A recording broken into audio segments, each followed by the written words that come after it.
Good afternoon, or at least good afternoon to those of you who are in the afternoon. I'm Randy Horton, Chief Solutions Officer for Orthogonal. Thanks for logging into today's webinar on the subject of the value of digital ecosystems, I would say in parentheses, for medical devices and how to build them. I think as many of you know, we do these webinars once a month, and our goal is to really convene a range of experts in this industry from medical device manufacturers, to investors, to other kinds of product and service firms, to people within our own firm, like our CEO, Bernhard Kappa, to come today and really peel back on an interesting issue. We want to see your questions, so send them in. There's nothing we like more than to be challenged with hard things. It's the worst thing is crickets, so please send in your questions. A couple quick things. First of all, we really value your brutally candid feedback. So if we reach out to you by email or phone call, we'd really appreciate it if you would just take a minute, share your thoughts about what went well, what could have been better, sort of the good, the good, bad, the ugly for this webinar. Is also what you'd like to see out of future webinars. So it's really where our best ideas come from.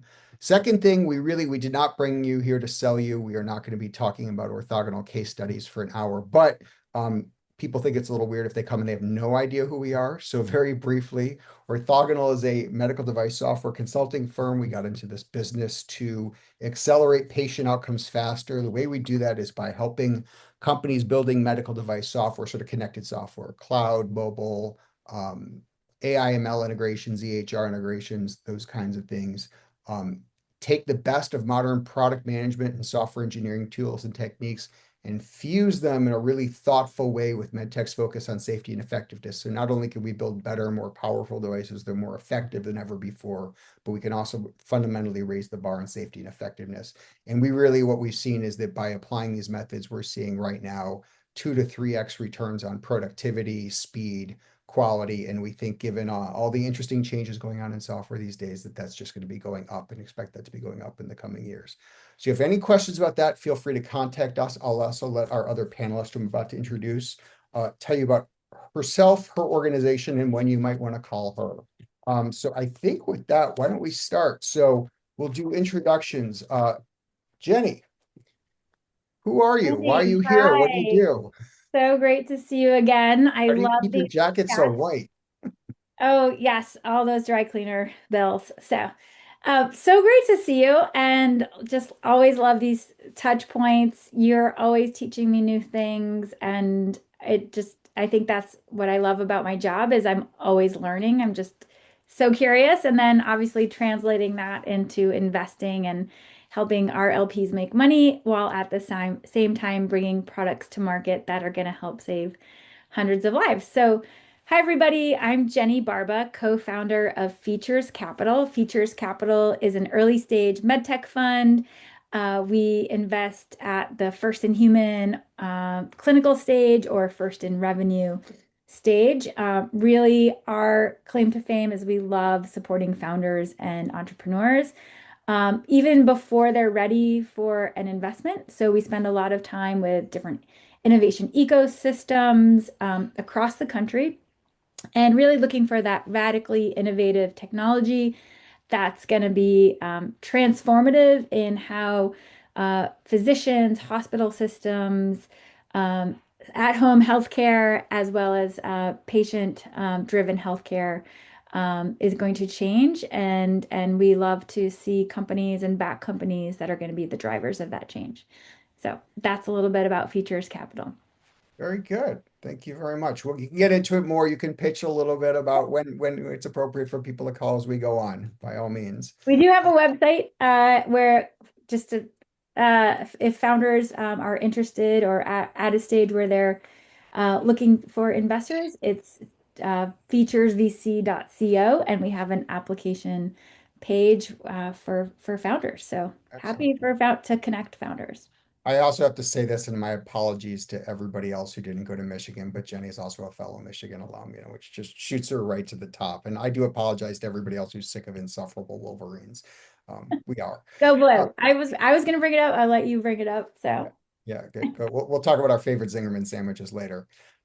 Bernhard, CEO founder of Orthogonal, please introduce yourself and talk to Hey me. guys, Bernhard Teppa. Let's see, I've been in the software business for about 30 years. Used to work for Microsoft, have been in prior to med device, all kinds of things, web, mobile, and other industries, got into this industry sort of by accident, um, and then found it very intriguing because I think there were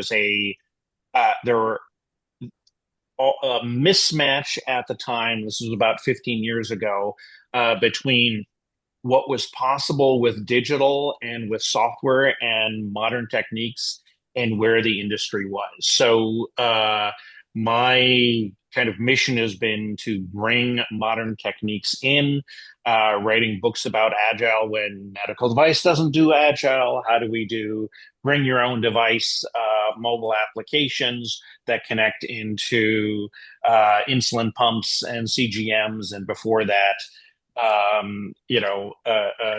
more basic devices, all the challenges around that, but also all the promise around that. So, this webinar is very near and dear to my heart, because that's what we're doing. We're building digital ecosystems, and I think sometimes people aren't necessarily thinking about the potential value out of that. And so this is I think, the first webinar of a series we're doing this year, where right now we're talking about kind of what's the potential value, how do you think about that value, but then as we go through, okay, how do you actually then translate that into action, whether you're a startup, or a later stage company, or a large company with lots of different existing devices.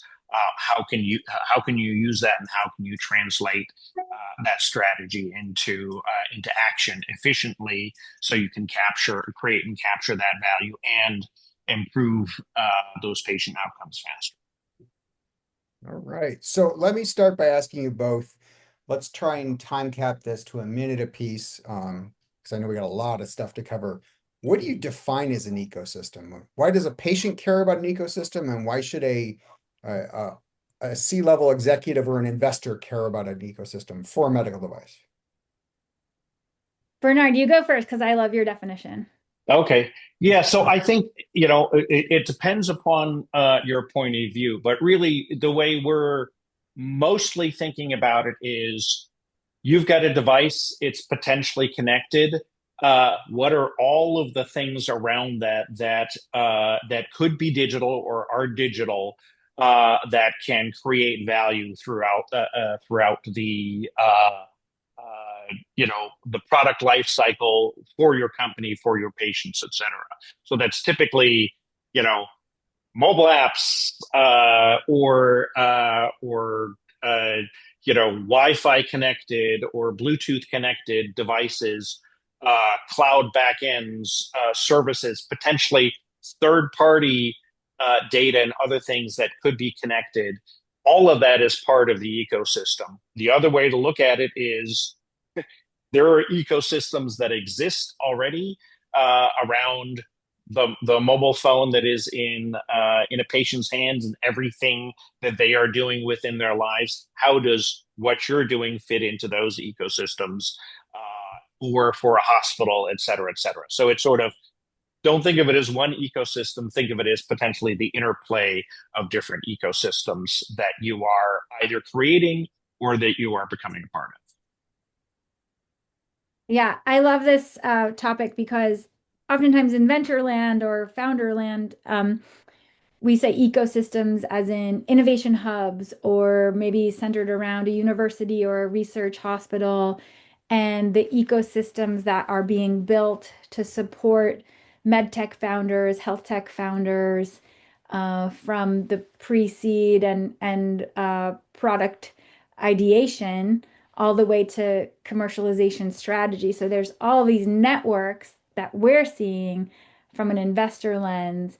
And then when you take it a step deeper, you know, back it up a bit, when the medtech industry really had their first boom, I would call it, stents and minimally invasive interventional cardiology and orthopedics. That wave did not really rely on ecosystems. Everyone was in their own silo. You had your own stent, then you had your own drug-eluting stent, or you had your own hip, your own knee, and everyone was in it in their own way.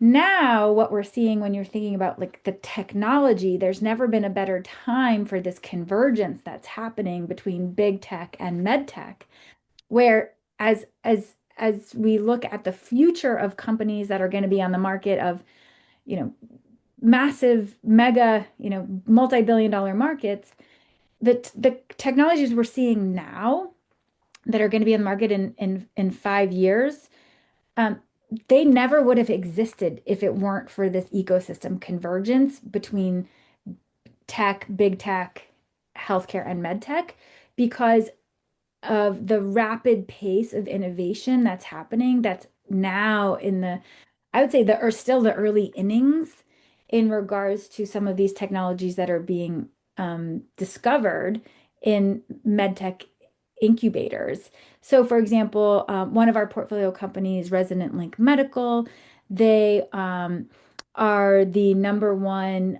technology for power in terms of wireless charging, power in regards to the transfer of power for fully wireless charging and um, uh, implantable power in terms of battery technology. And so when you think about the legacy of CRM devices, cardiac rhythm management devices, oftentimes there's a can, there's a lead, and there's stim. Okay, that's like the very basics. Now we're seeing smart devices, devices that are,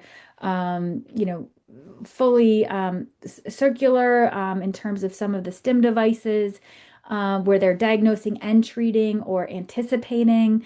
You see some of these epilepsy devices, spinal cord stim devices, and we're seeing a lot of waves in neurotech, so the brain-computer interface. And this wave of technologies or next gen to the existing market is only possible because of this ecosystem loop and the sensing, the fully autonomous biosensors. And now when you include patient and physician engagement from preventative disease mindset, I think we're going to be able to see transformation and an additional layer further that we've never seen before. So that's how I'm thinking about ecosystem um, with these technologies. Yeah, let me add to that, right? Sort of abstracting, right? The sort of principle that is kind of at play here in the world and certainly within medtech is complementary, right? So if you think about this, you a lot of what we're doing is complementary to a lot of other things that are already out there. In other words, it can generate additional value from things that are already out there. The fact that a mobile phone is in everyone's pocket, that they're doing tons and tons of things, more and more of their life is spent with that. That all those things are connected. That your CGM is connected to that via Bluetooth. Your home, your camera, etc. All of those things were complementary to those things. That the internet, the cloud, the faster, cheaper computing, better, smaller sensors. All of these things are kind of part of that.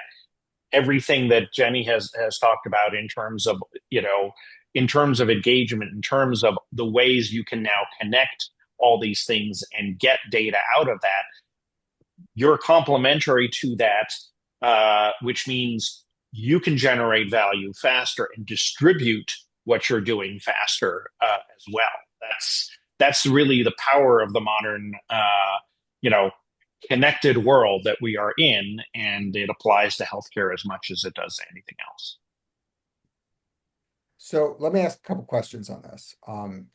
Sounds like new ways to make money. So is ecosystem, these are going to be very oversimplified questions, almost by design, but are are ecosystems a table stakes? It's a must-have. You like Jenny, anybody who pitches you, got to say, what's your ecosystem play? Is as lame VCs are wont to do. You guys are cool VCs, so I don't put you in that bucket. Um, or is it you use an ecosystem to become the iPhone of transaortic valve replacement? Like what does it mean for a business model? Yeah. Everything we look at and all of the companies we support and invest in, like the number one table stakes is quite frankly is product market fit. So if ecosystem is key for that patient or the physician's continuum of care, and be it a connected device, be it a surgical procedure, be it a diagnostic where there's a data component, where there's a large pool of data that also integrates with the point of care, and then take it a step further with critical care management or multiple comorbidities with pharma medical management. Like there's a whole box that this all falls into. At the end of the day, you have to have product market fit. And the way we define product market fit, obviously, is different probably from many other people. But this is where we've really doubled down and for the end user, are we solving a massive problem in the current standard of care? And also looking at the other technologies that are in clinical trials or in development from an IP standpoint and the user operability standpoint. That's where we spend a lot of time. So, does that mean every single investment we make goes into a company that has ecosystem from a data and tech standpoint? No. But we do look at that, and maybe that's an add-on to something that they weren't initially thinking in the first place. But like, maybe there will be a patient engagement component. Maybe in the clinical trials, right? They hadn't been planning on this as part of their clinical trial design or their post-approval. That's a whole nother play, post-approval. Um, or even in their manufacturing, quality, regulatory, all these steps in between, there's ecosystem component to that and who they partner with for all those steps. So, for example, one of our technologies that we've invested in, Prana Surgical, based in Houston, out of Texas Medical Center, they are a minimally invasive surgical tool to remove nodules for the lung cancer market. That's their first gen product. Do they need to have an AI play in that minimally invasive tool? Do they need to have connected apps specifically in that minimally invasive surgical tool? They do not need that today. Is that something down the road that will need to be part of the suite within the products when they're selling to a thoracic specialist, a lung cancer specialist? Is that something in the suite that needs to happen? Maybe. Number one goal today is to treat their first in human patients, raise their next round, launch the product. And so we have to look at every single company. Our investment in BioLink, so a fully autonomous biosensor, they got their first FDA approval for CGM. Yes, I mean that is the life and blood of a biosensor, and they're always thinking ahead with ecosystem. So I think it really depends and goes back to product market fit. So Bernard, how are you thinking about that? Yeah, I think so. I think it's really sort of, it's going to depend. You sort of have to map that out. Also, are you going into a market where, it's not digital right now, right? And so can you disrupt, or are you really too early on some things, right? Um, I think, to your question, Randy, of what's table stakes or not, it's going to depend and it's going to change over time. There are certain things, if you look at the diabetes space, right? One, it was inevitable that this would be highly, highly digital and highly involved with ecosystems because both for CGMs and for insulin pumps, this is something that is intimate to a patient for managing their condition. They the smartphone helps you with that, connecting the CGM to the insulin pump, getting all that data, getting alerts, getting patient feedback and information lends itself to doing that and to managing that condition. That's why that's been, probably one of the most advanced areas for digital ecosystems. You can't not be digital in that space, as you say. For BioLink, they have to be there. Other cases, it kind of happened a little bit by accident initially that they ended up more digital. Um, if you look at why is every ResMed CPAP machine cellular connected, right? Well, there were two reasons, business reasons for that way back when. One of them was that in order to get reimbursement, you need to show that those things are actually being used. So get the data out, show that it's useful. The other one is a lot of CPAP machines are actually leased to people and their service organizations, and they need to know where those machines are and be able to track those things as well. So that was sort of like core of that. If you look at another company in treating similar disease state, but with a nerve stimulation therapy, Inspire Medical Systems, Inspire Sleep, has a kind of a second line implanted therapy, but still the same kind of expectations around data and connectivity, and then being able to show the effectiveness of the therapy. That's a company that I remember when they were starting out, and their market value is you know between $3 and $5 billion now, and they have huge investments in their digital ecosystems and continued development of that. Right. So in some cases, it's become table stakes. In other cases, it it isn't there, but is getting there. Right.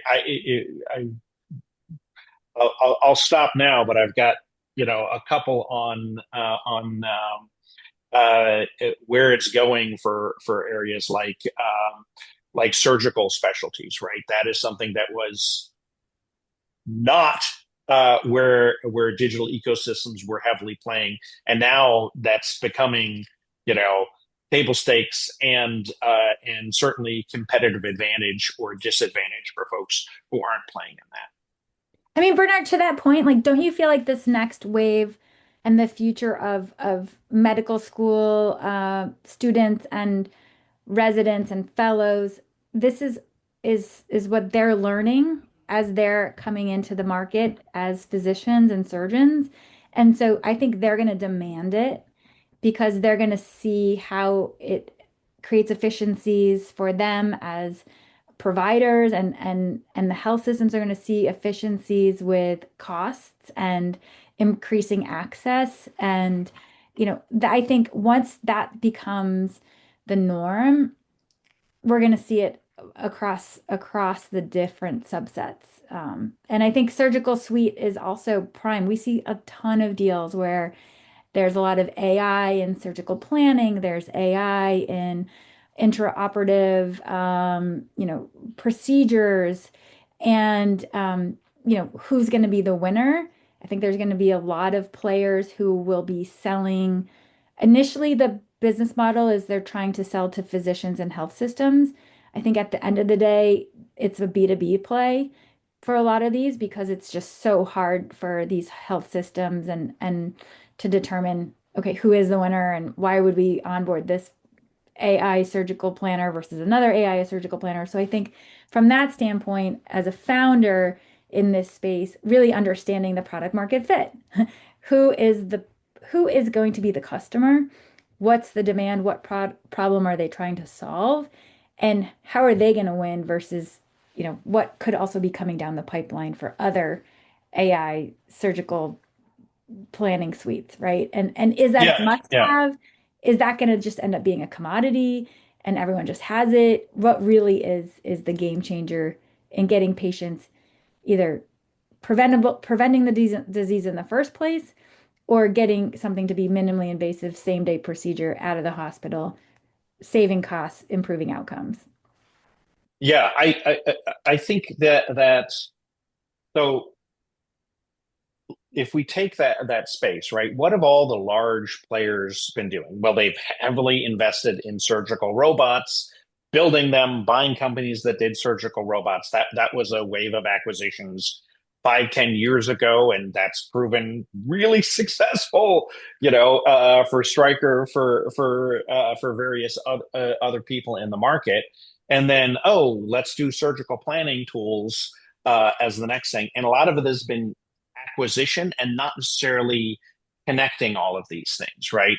Well, that's the wave that's happening now. We're doing work and have done work with both earlier stage companies in surgical planning, but then also now building out ecosystems like the Able system at Medtronic that is connecting all of these things, or Polyphonic at J&J, where everyone is saying, of the large players, we need to have an ecosystem for connecting all of our own things, and then in some cases, then we're going to make that available to others to create more value on top of all of the data that we are collecting, and extending that out. So that is, it is both potentially an entry point for companies, but it is also potentially a barrier. If you have a really strong ecosystem, uh, it can create stickiness for you. It can make it hard to switch in the space if you are basically creating value end to end, and connecting these things together to make them convenient for people. That means you're also collecting more data, and that data is potentially really, really valuable that you can then inject back into the system. You can learn things that can create value that maybe you weren't thinking about before, right?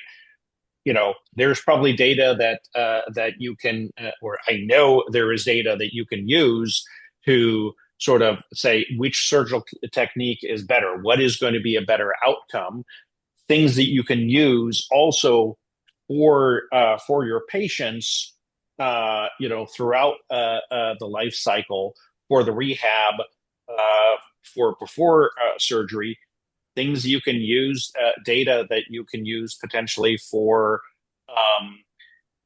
making the operations more efficient, and for the hospital system to get more cases into an OR and really be able to get a lot more revenue through.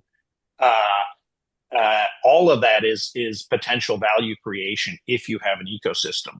The question is, do you tilt against windmills if you're a startup, or do you need to sort of pick an area that is not really,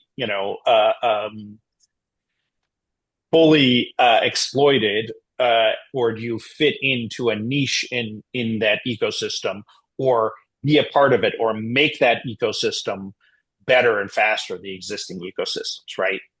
There's a lot of Yeah. different things that potentially you can be complementary to, uh, rather than having to sort of go in and say, no, we're building the giant thing that they have 500 people working on, and where they have lots of existing market share, right? Yeah. I think Bernard, I think you're reading our playbook. So after product market fit, Promise I haven't read your we playbook, double but down on scalability. And so as you were describing, there's even a B2B play within some of the larger companies in terms of ecosystem, because larger companies are also very siloed. So when we look at startups and early stage companies, we look at what is the scalability factor after the market fit, product market fit. And so making sure that things are scalable beyond an academic medical center, beyond an ASC, and that there is a broader wave of customers, rather than just one specific type of customer. And even in interventional cardiology, there are different types of health systems that have different imaging, different surgical suites. And so when designing a product, the product that will most likely win in market share after FDA approval and after the clinical trial will be the product that is able to service the broader range of customer base and where you don't have to be at the large brand name institution.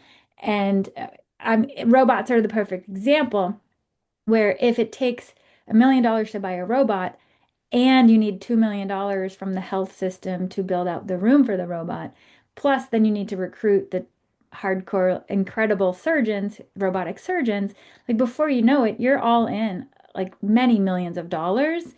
And so that's where the game changer might be for some of these um, up and coming players where they're thinking about the end user and do we need $1 million robot?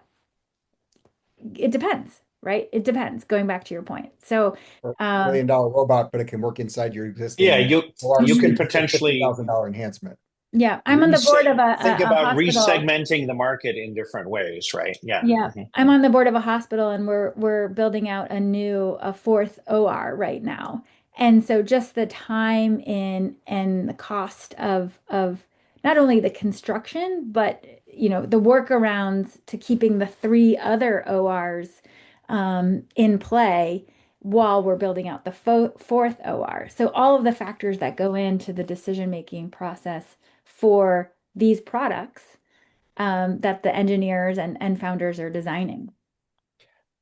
I think that it's the stuff that I find where I get the most jazzed about is where digital enables basically a new business model, right? Because Mm. again, if we think about complementarity, we think about all of this sort of you're getting a lot of things, if not for free, close to for free by tapping into all of this technology that we already have. If you can use that to come up with a way of doing something that solves a problem that maybe you couldn't solve before. I'm thinking of a couple of clients of ours. They're Transmedics is an example of a company, right? They initially thought they were in the business of having uh, a device that they could keep a lung, a heart, or a liver perfused, and that they were selling these devices, and that's how they started out. And they really languished in terms of 2 million in sales, 3 million in sales, 3 million in sales. They weren't moving anywhere because it was really, really hard to sell that.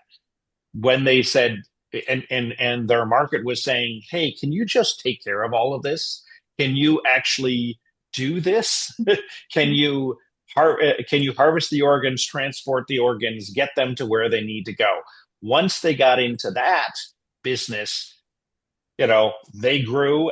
They'd already gone public, but they, ended up again going to being a multi-billion-dollar company with pretty explosive growth.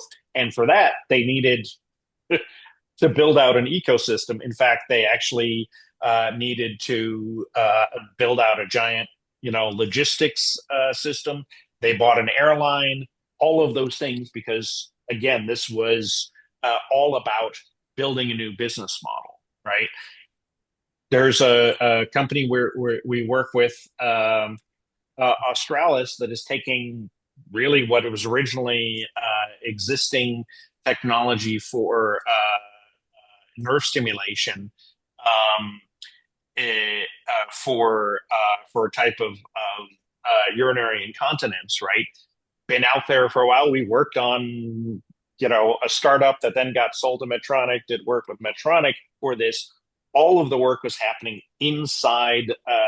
The therapy was actually happening inside urologist's office for this. So there's all the things of it's a new service we've got to do. All of the barriers around doing that made it somewhat difficult for the typical urology practice, even though it's not super invasive, et cetera, et cetera.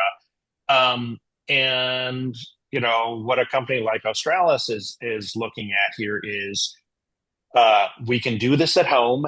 Someone can do this themselves. It's still monitored by physician. and overseen by a physician, but a lot of the work is happening at home, and because it's connected, they can take a lot of the burden off of the physicians, and they have nurses on staff for actually doing the oversight. And because of the reimbursement model around this, they're able to have something that works for the clinicians, for the doctor's offices. They don't have to do anything that's really heavy new. And because of the digital ecosystem, the cost model for this makes this affordable, and it's a win-win-win for the patients who hate to have to go in to do this. They can do the therapy easily at home, for the physicians' offices and for the company, and ultimately getting more therapy that works out to people. It's a different business model. You're not just selling your device, you're actually selling a service. I love those things, and I think we're going to see more and more of those types of things in the market, frankly. Jenny, you investing in any of those? I let's see here. I love that Transmedics example, and Tom Gunderson, who's on their board, is a dear friend, and I love that pivot. And that's where we see founders who really are nimble and humble and willing to take input from customers, continuing that the to really pivot their business models. I think those you see the winners when after the fact and knowing the hard challenges along the way. In our existing portfolio, there is a company. This is actually our only sole SaaS company with some AI in it that is focused on the pharmacy medical therapy management um, market, which is a very antiquated market. The customers are pharmacists. And if any of you have gone into a CVS or Walgreens recently, the lines are you go in, you think you're going to pick up because you got the app, you got the ping in your app saying, like, we got your prescription. And then you go in, you're like, oh, actually, that's going to be another 20 minutes. Really, it's really another 30 minutes. Then they go and they realize they don't have the prescription or they have a different one. I mean, the thing is like that industry, there are many guardrails along the way that pharmacists have to adhere to for their compliance and regulatory and all these different medications with the interactions of the medications. And so much is riding on their knowledge and their systems.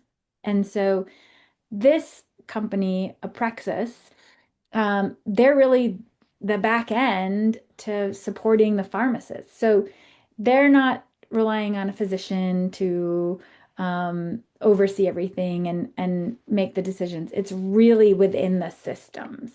Um, and this is prime and transformative for ecosystem because each state has different regulations that things have to adhere to. There's the federal guidelines. Things are constantly changing. So the nimbleness of a system like this, going back to Bernard, how you were describing a company build something, maybe it's completely vertically integrated. These companies also have to realize like cloud in 10 years is going to be very different than it is today. We can't just build something that's driven on a certain operating system because what's going to happen is if we're not constantly building for whatever the next cloud is or the next um, user interface or data algorithms, we're going to get leapfrogged. And so I think that's where Aprexis is able to capture market share because they're playing in a antiquated industry and building things that are now going to be the what's the future of the pharmacist medical therapy management business. And they're nimble, very customer focused with that. And it's not a device specific play, but clearly a very large opportunity. Yeah. You know, let me, you said a couple really interesting things that resonate with me there. One of them is just sort of, you know, the cloud we have had 10 years ago is not the same as the cloud we have now, Mhm. nor what it will be 10 years from now. We're still seeing that with a lot of folks that maybe got into digital early and have been doing digital, but they haven't really changed and evolved. So, and you can see that I won't name names of companies, but there are certainly ones that have grown, but they're still using, you know, frameworks and tools where they basically lifted and shifted 10-year-old technology on the cloud. And you can tell every time between processes, practices, and the technology, every time they have a new release, it takes more people and it's slower to get it out there. The incremental cost gets higher and higher, and their ability to move quickly goes away because they haven't adjusted and they haven't been flexible. Whereas nowadays, with what's current best practices in terms of cloud native development, is much, much more flexible. And you can be, you know, 2 to 3 times as fast in getting new features out because it's designed for Mhm. rapid change. Now, look, if you stick with that and you don't change 10 years from now, we're going to be saying, wow, you're using, you know, cloud native circa 2025 or 2025 6.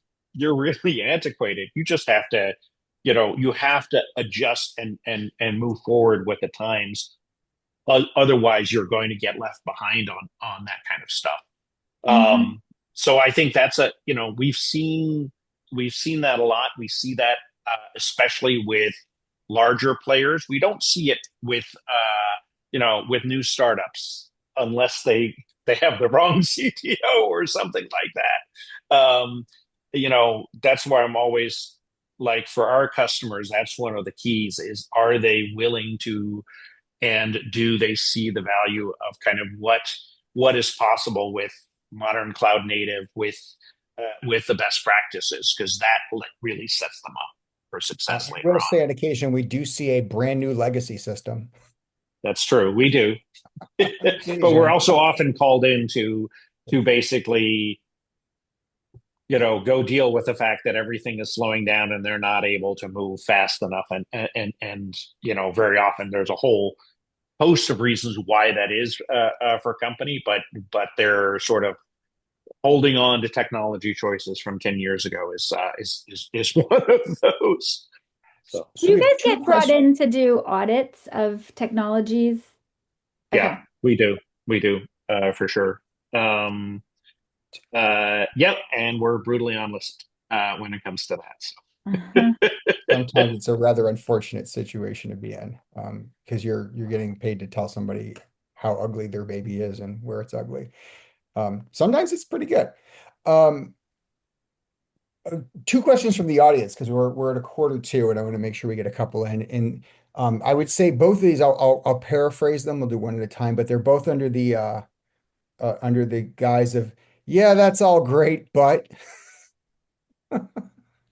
the first one is sort of like, haven't we seen this play before? And are we just going to see a inordinate amount of med tech related revenue go to five major players that just dwarf the big players these days? Is it going to be, Facebook, Google, Amazon, or just the toll keepers, or some equivalent to them, as they're just going to own the ecosystem, and everybody's going to have to pay tolls all over the place? Uh, Interesting timing to ask that because I feel like over the past 18 months, we did have some really cool deals that were carve-outs of existing players. Um, and so I was really going, okay, wow, we have a lot of new players in the market that are being spun out. So like that next wave of public companies. We're seeing it now, obviously J&J, with you, and the term is used divestiture. So J&J and Abbott, diabetes, Hologic going private, a couple of these others. then at the same time, like I've always looked to Penumbra as kind of like a gold standard of, you do it alone, you go public and off you go and you're a market leader and Shockwave and some of these others. And then, if you had asked me 2 weeks ago, like we wouldn't have known what we know now. And obviously, with Boston acquiring Penumbra and, going back in history, like Shockwave being acquired. So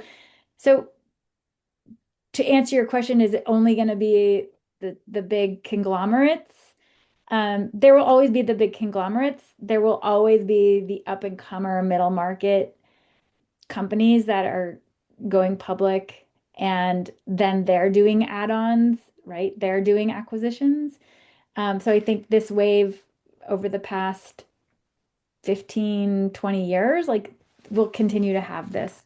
The big conglomerates and the middle market players that are now middle market, right, is now still a billion-dollar company. So But so that's very good. And it's interesting how it's like this pendulum, you go back and forth. Do yeah. you think that the big players have the potential to become many, many multiples bigger, kind of based on the sort of owning the digital scale thing? Mm. Hmm. I Or is it too early to tell? I will say this.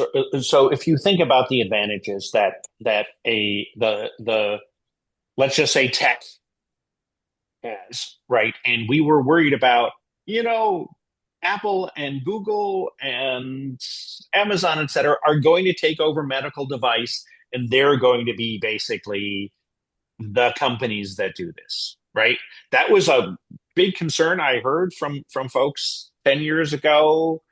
It's kind of, as some of those folks have taken lumps, it's not so easy to do that kind of stuff. They've become more service providers for, and we are part of those larger ecosystems. Um, it's hard to do both, right? To basically do what big tech does well and what med tech does well. The advantages that large medical device or pharma firms, et cetera, have is they have sales forces, they have you know muscle, they have share, et cetera, and so they're going to have those advantages. Their ability to move quickly enough and build out ecosystems, some of them I think are going to be better at that than others. But frankly, I think a lot of them have struggled in that because it's a different way of doing things than what they're used to. It's building software, as we're going to get into in future webinars. It's different than those things, and being data centric, et cetera, and being able to move fast in that is a huge advantage.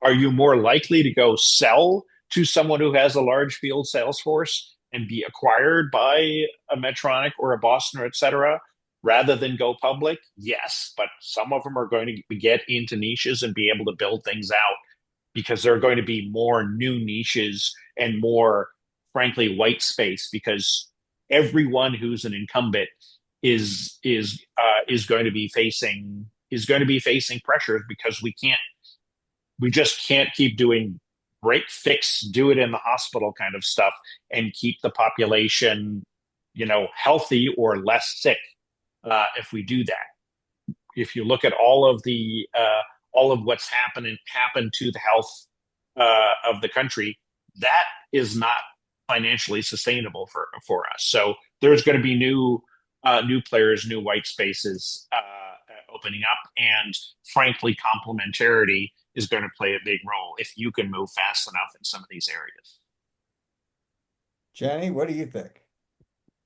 Uh, Obviously, I'm drilling this uh, with a hammer, but product market fit. So we have seen some of the large med tech companies publicly disclose that they have large in-house digital, and digital is a broadly defined term, but digital or AI first initiatives. And at the same time, they are manufacturers and sales companies. And you could also say they're sales companies with manufacturing. So it is going to be table stakes for them, really focusing on the customer. So the customer of the health system, what are their pain points? What are their needs? Very, very aware that regulatory environment's shifting, the payer market is shifting, what's reimbursed. And so opportunities to create efficiencies, to reduce the burden on physicians and surgeons and getting patients home. Um, it has to be table stakes. Everyone's doing has is burdened with doing more with less. So if digital and ecosystems create the efficiencies we need, that has to be as part of the product market fit. So what I'm not I, hearing I either, I say what I'm not hearing either of you say is that in 15 years you're going to be telling your kids, I had the chance to buy this stock at $2 a share, and now it's at $50,000 a share, and boy, did I miss out on this MedTech stock. oh, I'm sure there are going to be some of those. But I don't know, Jenny. To some extent, you have to be in the business of predicting some of that, probably more than I do. Um, uh, but that's probably also why you have a portfolio, because there are no sure things, but some are going to be big winners, and some of them are not, right? That's our goal. Right. That's why we started the firm, to really be the future of medtech, and building our firm in a way that we are also ecosystem first. And um, yes, I've had opportunities in the past life to invest in things. Then now they're multi-billion dollar companies, and was very fortunate to support companies at the earliest stages. And it's really exciting to see things grow and mentor companies and founders before they're even ready for investment. So it's really an honor to be in this space. Randy, I think there are, um, and something we should probably put out in a blog post or a white paper, right? There are sort of different questions that you should be asking in terms of where you are and what might a digital ecosystem for you look like? What's necessary for you, and when, right? I think, as Jenny said, in some cases, first thing you got to figure out is, do you have a therapy or something that works, and then figure out the digital, to what extent digital can help you and when it can help you. But in some cases, it's like, no, you got to go there at the start. But other cases, it happens later on um, as you evolve and as you become a more mature company, or as Also, Bernard, some of it, I'm just going to jump in here. Some of it is actually partnering, where they don't yeah, have to build it all themselves. There are so many great companies right now that are doing AI for patient selection for clinical trials, which you can even do a step earlier in terms of when you're designing the product. There's tools out now focused on product design. There's tools now for regulatory and reimbursement strategies. And so a lot of this is, you don't have to build everything yourself. right, And I right. think that's where we're seeing companies who are being very capital efficient and being able to excel. And when we're seeing them at a seed or a Series A stage company, they're ready to be in human, or they've already been in human, with having raised far less capital than 5, 10 years ago. And I think that's a really strong opportunity for founders to collaborate and share best practices, with folks like you, with Orthogonal, and your best practices scenarios, because that serves everybody. Like, no one wants to raise a $10 million round to design a product and then have to figure out, is this gonna work in a human? Like, Right. Yes. I think we all win when you can be capital efficient in getting products to the right patients, the right physicians, having that reimbursement conversation early, having the manufacturing conversations early, um, is really the standard now. Yeah, I think, one of the issues in this space, right, is how long it can take to get to market, right? And I think there are certainly barriers to getting things happening as quickly as we would like, especially on the reimbursement side in many cases. But there are the opportunities to really, uh, as you say, be more capital efficient and just shrink your timeline down. That helps venture capitalists as well. You've got a time horizon by which you need to get that money back, and it doesn't always fit the traditional what's been a more and more extended timeline in the medtech space to actually get to, as you say, product market fit, not just problem solution fit. Right. So we're almost out of time. I hate to interrupt this, Jenny. We're gonna have you back again, My pleasure.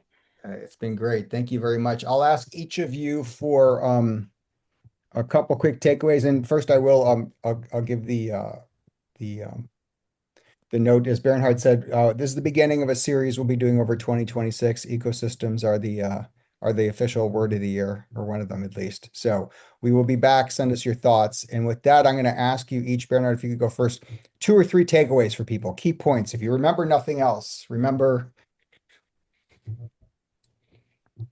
My two buzzwords of the month of January are efficiencies and optimization. We're not creating efficiencies to then create more work. Our goal here is to create efficiencies to get products to market and optimizing for that product market fit. Okay. I would say more, some more of the how. Pay it. Pay attention to the consumers. And we're all consumers, right? Whether you're a physician, a new medical school grad, a patient, et cetera, we're all consumers and living in a digital ecosystem. So, and the other one is we're going to get to later is around data. Really pay attention to the data. Don't treat data as exhaust out of your system.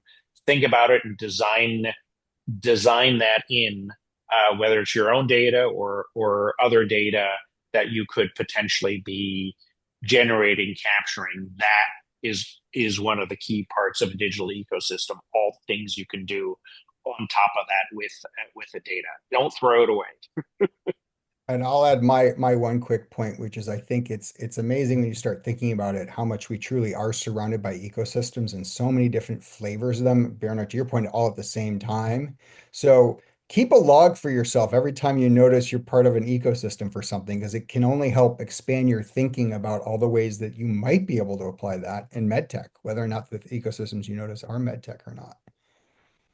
Um, and with that, we want to thank you, Jenny. Thank you very much for your time and joining Thank us. you. I Um, guess we'll have to stick to Michigan hockey or basketball.